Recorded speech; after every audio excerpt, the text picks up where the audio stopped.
आज Doubtnut app download करें। Doubtnut पर अपने सभी गणित, रसायन विज्ञान, भौतिक विज्ञान और जीव विज्ञान के डाउट्स का करो सफाया। बस प्रश्न की फोटो खींचो, एक ही प्रश्न को क्रॉप करो और तुरंत वीडियो सोल्यूशन पाओ। अभी डाउनलोड करें। नमस्कार दोस्तों, दिया गया प्रश्न है अन्योन्य प्रेरण के सिद्धांत पर आधारित यंत्र नहीं है। दिए गए विकल्प है पहला मोटर, दूसरा धारा मापी, तीसरा ट्रांसफार्मर और चौथा डायनेमो। तो अन्योन्य प्रेरण का मतलब सबसे पहले समझ लेते हैं दोस्तों कि अन्योन्य प्रेरण का मतलब क्या होता है।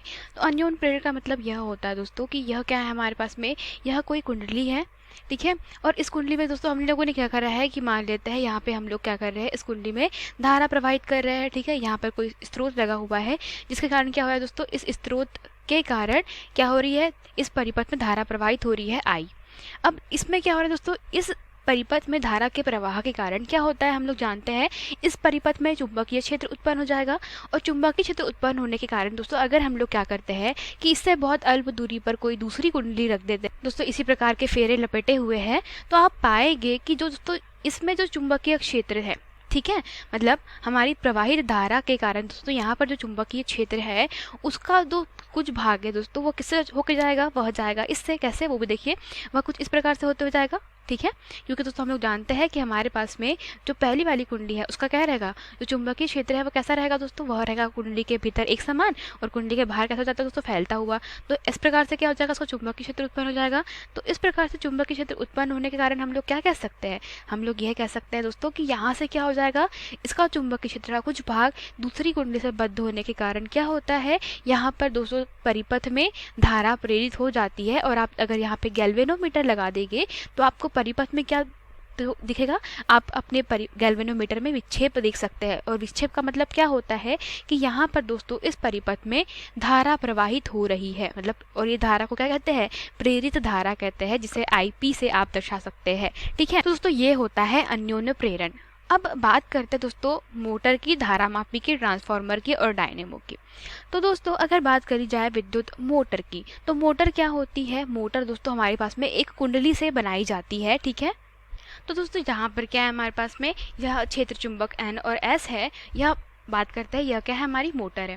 तो दोस्तों मोटर में क्या होता है, जैसे ही आप यहाँ पे परिपथ में धारा प्रवाहित करते हैं तो धारा में प्रवाहित होने के कारण क्या हो जाता है दोस्तों, हमारे पास में यहाँ पर दोस्तों एक कुंडली होती है जो क्या करती है, अपने ही अक्ष पे घूमने लग जाती है। और दोस्तों यहाँ पर जैसे ही यह कुंडली अपनी अक्ष पे घूमने लगती है तो इसके साथ में क्या होता है दोस्तों, एक हम लोग कहते हैं मोटर में दोस्तों बीच में क्या होता है, एक रोटर होता है, ठीक है। और दोस्तों वो जो रोटर होता है वह भी क्या होता है दोस्तों, कुंडली के साथ साथ घूमने लगता है।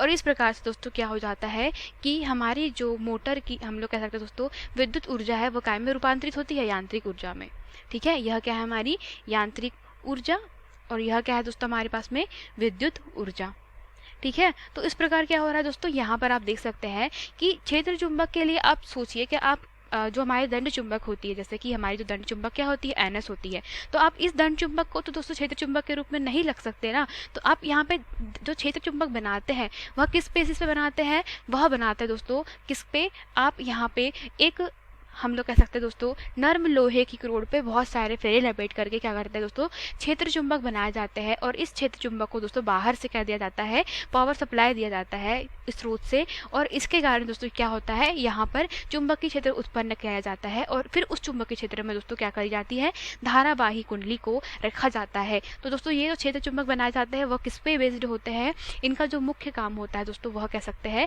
वह अन्योन्य प्रेरण के सिद्धांत पे कार्य करते हैं, ठीक है। तो मोटर भी, और दोस्तों बात करते हैं हमारे पास में डायनेमो भी होता है, ठीक है। दोनों में ही क्या होता है दोस्तों हमारे पास में कि जो हम लोग क्षेत्र चुंबक का उपयोग करते हैं वो कैसे बनी होती है, वह दोस्तों बहुत हम लोग कह सकते हैं कि एक नर्म लोहे की करोड़ पे दोस्तों बहुत सारे क्या लपेट जाते हैं, तांबे के तार के दोस्तों फेरे लपेट करके बनाई जाती है, ठीक है। उसको क्या करते हैं हम लोग, इलेक्ट्रोमैग्नेट या विद्युत चुंबक। तो दोस्तों जैसे कि आपको बताया कि डायनेमो और हमारे पास में जो मोटर होती है दोनों में ही क्या होती है, तो क्षेत्र चुंबक का उपयोग किया जाता है। तो वो किस प्रकार से होती है दोस्तों, वह कुछ इस प्रकार से होती है, क्या किया जाता है, नर्म लोहे की करोड़ पे तांबे के फेरे लपेट, तांबे के तार के ये फेरे लपेट करके बनाई जाती है दोस्तों। तो यहाँ आप देख रहे हैं क्या किया जाता है दोस्तों, बाह्य वातावरण में हम लोग कह सकते हैं बाह्य आवरण जो होता है वह क्षेत्र चुंबक का होता है, और इसके मध्य में फिर दोस्तों क्या रखी जाती है, आर्मेचर या इसको कहते हैं कुंडली।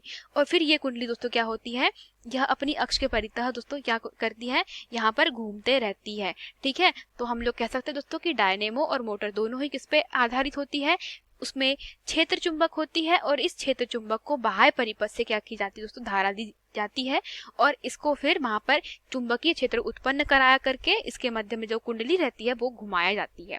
ठीक है, या हम लोग कह सकते हैं मोटर है तो वहां पे अपने आप घूमने लगेगी, और डायनेमो है तो वहां पर घुमाई जाएगी। अब हमारे पास में दोस्तों ट्रांसफार्मर और धारा मापी बचे हैं। तो ट्रांसफार्मर में भी क्या होगा दोस्तों, ट्रांसफार्मर जैसे कि आप चित्र में देख सकते हैं यह ट्रांसफार्मर है।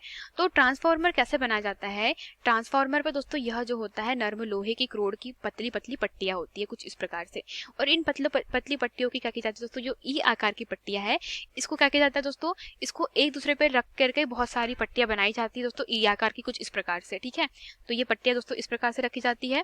ठीक है, और इन पट्टियों को हम लोग कह सकते हैं दोस्तों कि इन पट्टियों के ऊपर क्या किया जाता है दोस्तों, इस ट्रांसफार्मर के अंदर दोस्तों आपने देखा होगा एक मोटा तार होता है, एक बारीक तार होता है। ठीक है, तो दोस्तों डिपेंड करता है कि आप कौन सा ट्रांसफार्मर बना रहे हैं, तो उस ट्रांसफार्मर के हिसाब से क्या किया जाता है दोस्तों, एक प्राथमिक कुंडली जैसे कि आपको अन्योन्य प्रेरकत्व में बताया था दोस्तों, एक जिसमें स्रोत लगा होता है वो क्या कहलाती है, प्राथमिक कुंडली कहलाती है, और द्वितीय कुंडली वो होती है जिसमें क्या होती है, धारा प्रेरित होती है। तो इसके हिसाब से दोस्तों क्या किया जाता है, ट्रांसफार्मर में आपके उपयोग के हिसाब से पहले क्या करी जाती है दोस्तों, प्राथमिक कुंडली को इस प्रकार से इसके ऊपर लपेट दिया जाता है, और फिर इसके ऊपर क्या किया जाता है दोस्तों, इसी के ऊपर फिर द्वितीय कुंडली को भी लपेट दिया जाता है। तो इस प्रकार क्या किया जाता है दोस्तों, ट्रांसफार्मर का निर्माण किया जाता है। तो हम लोग कह सकते हैं दोस्तों कि यहाँ पे प्राथमिक कुंडली और द्वितीय कुंडली का उपयोग करके क्या किया जा रहा है दोस्तों, यहाँ पर विद्युत चुंबकीय क्षेत्र का स्थानांतरण हो रहा है। ठीक है, या हम लोग कह सकते हैं शक्ति का स्थानांतरण या ऊर्जा का स्थानांतरण होता है। ठीक है, तो इस प्रकार दोस्तों ट्रांसफार्मर काम करता है। तो ट्रांसफार्मर में भी क्या हो रहा है, अन्योन्य प्रेरकत्व का सिद्धांत लागू हो रहा है। अतः दोस्तों इसका जो उत्तर है और ट्रांसफार्मर भी नहीं होगा। अब बचा क्या, धारा मापी। तो धारा मापी में दोस्तों क्या होता है, क्षेत्र चुंबक का उपयोग नहीं किया जाता है। धारा मापी में क्या होता है, स्थायी चुंबक का उपयोग किया जाता है। तो धारा मापी का मुख्य सिद्धांत क्या होता है दोस्तों, कि हमारे पास में जब चुंबक के मध्य में क्या रखा जाता है, कोई कुंडली रखी जाती है, आयताकार कुंडली, और उसको दोस्तों क्या किया जाता है, एल्यूमिनियम की फ्रेम में बंद कर दिया जाता है। तो जैसे ही दोस्तों इस परिपथ में धारा प्रवाहित की जा रही है जो आप देख रहे हैं, तो वहां पे क्या होगा दोस्तों, यह जो संकेतक है, ठीक है, यह संकेतक क्या करने लगता है, विक्षेप देने लगता है, और इसी विक्षेप को दोस्तों क्या कर लिया जाता है, नोट कर लिया जाता है कि ये कहाँ तक के घूम करके हमें विक्षेप प्रदान करता है। तो दोस्तों यहाँ पर क्या किया जाता है, स्थायी चुंबक का उपयोग किया जाता है दोस्तों। तो स्थायी चुंबक में क्या किया जाता है, क्षेत्र चुंबक बनाने के लिए दोस्तों हमें तांबे के तार पे हमें विद्युत चुंबक बनाने की आवश्यकता नहीं होती। तो इसलिए दोस्तों हम लोग कह सकते हैं कि यहाँ पर अन्योन्य प्रेरकत्व की भी आवश्यकता नहीं होती। अतः हमारा कह सकते हैं दोस्तों कि इसका सही उत्तर क्या हो जाएगा, इसका सही उत्तर हो जाएगा धारा मापी। ठीक है, तो यही हमारे प्रश्न का सही उत्तर है। धन्यवाद। कक्षा 6 से 12वीं से लेकर नीट, IIT, JEE वो एडवांस के लेवल तक 1 करोड़ से ज्यादा छात्रों का भरोसा। आज ही डाउनलोड करें डाउटनेट ऐप या व्हाट्सएप करें अपने सारे डाउट्स 8400 400 400 पर।